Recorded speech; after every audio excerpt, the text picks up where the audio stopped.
আশীর্বাদের কাজটা কিছুটা কাজে লাগবে।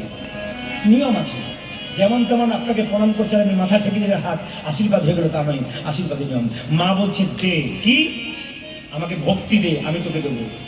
আর যদি কামনার বসে আসবি না, আমার হাতে কি আছে দেখতে পাচ্ছিস, আর কে ঝুলছে তেও দেখতে পাচ্ছিস, তোকেও একটা ঝুলিয়ে ছেড়ে দেবো। মা বলতে চাইছে, ও মায়েরা, মা কালীর হাতে যে ঝুলছে সে কে? নিশুম্ভ। শুম্ভ নিশুম্ভ নামে দুজন অসুর ছিল, মেয়েদের মা জ্ঞান করতো না। একদিন মা দুর্গাকে দেখে নিশুম্ভ কামনার বসে ঝাঁপিয়ে পড়েছিল।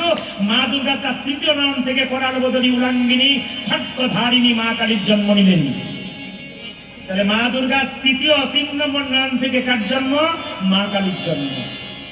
মা যখন এগিয়ে দেখাবেন, মা জন্ম নিলেন, জন্ম নিয়ে নিশুম্ভের মস্তক ছেদন করলেন, সেই রক্ত নিজে পান করলেন, মাটিতে পড়তে দিলেন না, অসুরকে দিলেন। কেন? অসুরের রক্ত যত মাটির মধ্যে পড়বে তত অসুর সৃষ্টি হবে। তাই মা কি করলেন? রক্ত পান করে শ্রীরামকে দিলেন। আচ্ছা, মা জিভটা এরকম করে দাঁত দিয়ে চেপে ধরেছে কেন? শিক্ষা আছে, কিন্তু খুব শিক্ষা আছে প্রত্যেকটি কথার মধ্যে। মা এরকম করে জিভটা দিয়েছে কেন?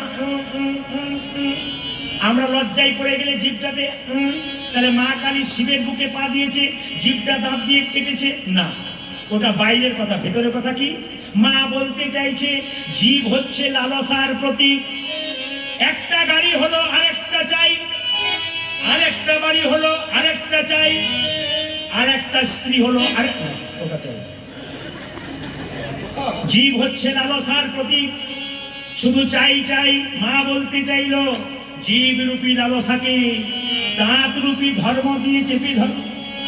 তোমার যদি অনেক হয়ে গেছে আর নয়, এবার ধর্ম দিয়ে চেপে ধরো, আর প্রভুর কাছে প্রার্থনা করো তুমি যেটা দিয়েছো যেন আমি ধরে রাখতে পারি তোমার আশীর্বাদে। আচ্ছা বলুন, মা কালীর চরণ তলে যে পড়ে আছে সে কে? জোরে বলুন, কে পড়ে আছে? জোরে বলুন, শিব। একটু আলোটা ওইদিকে দেবেন। মা কালীর চরণ তলে যে পড়ে আছে সে কে? জোরে বলুন মায়েরা, শিব। আচ্ছা বেশ, আলোটা থাক নাকি? আপনাদের অসুবিধা হচ্ছে না তো? আচ্ছা বেশ, আপনারা দেখতে পেলে আমি খুশি। আচ্ছা, শিব তো মায়েরা। আচ্ছা বলুন তো, শিবের সঙ্গে মা কালীর কি সম্পর্ক? শ্বশুর না ভাসুর? জোরে বলুন। সাউন্ড নাই গো, এই মাইক ম্যান ভাই, শ্বশুর।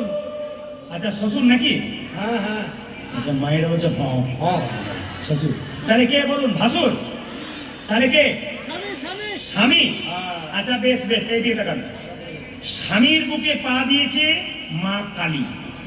এই কীর্তনটা এক জায়গায় করেছে, একটি মেয়ে কীর্তনের শেষে এসে বলছে, দাদা বলে কি স্বামীর বুকে পা দেওয়া যায়? তোমার এত ইচ্ছা কেন? বলছে আমার মাঝে মাঝে ইচ্ছা হয়।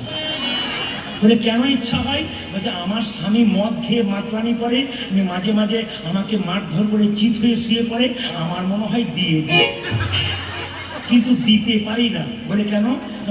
যদি পাপ হয়? আপনি বলেছেন কাল সকাল থেকে দেবো। বললাম দেবার আগে হার্টের ডাক্তারকে চেক করে দেখবেন ঠিক মতো আছে কিনা, নাহলে হরি বল হরিও বুঝতে পারবেন। যেরকম রাধা রানী কি, শ্যাম সুন্দর কি। আমি জায়গায় ছিলাম, সনাতন ধর্ম বলছে ছেলের জন্ম দিলে কেক নয়,